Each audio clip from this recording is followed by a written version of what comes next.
যিনি মৃত্যুর আগে বইলা গেছিলেন আমার যদি কখনো গুলি করে মাইরা ফেলা হয়, আমার খুনিদেরকে ধরে যেন বিচারটা করা হয়, ঠিকই তারে গুলি করে মারা হইল।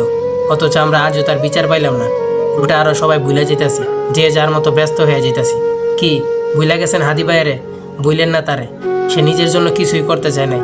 যা করতে চাইছে আমাদের জন্য করতে চাইছে, যা করছে আমাদের জন্যই করছে। নিজের স্বার্থ বা নিজের জন্য কিছুই করে নাই। ভাই, যে মানুষ ইন্টারভিউতে গিয়ে সাধারণ জনগণের কথা ভাইবা অজস্রে কানতে পারে, অজস্রে চোখ দিয়ে পানি ফালাইতে পারে, এই মানুষ নিজের স্বার্থ আর নিজের জন্য কিছুই করতে চায় না, আমাদের জন্য করতে চাইছে। কয়টা নেতা আছে যে এরকম ইন্টারভিউতে দেশবাসীর বিষয় নিয়ে কথা বলতে গিয়া অজস্রে কানবো, চোখ দিয়ে পানি ফেলাইবো? কেউ আমি দেখিনি এরকম, কেউ নাই। জানি না হাদি ভাইয়ের বিচারটা আদেও হইব কিনা, তবে আমার মনে হয় পাবো না। কারণ পোলাই মারলে বাপের কাছে বিচার দিলে বাপে কখনো বিচার করে না। তবে একটা কথা সবার উদ্দেশ্যে বলতে চাই, ভুলে যান না কখনো হাদি ভাইয়েরে। যে যার জায়গা থেকে যতটুকু পারেন তার জন্য করেন।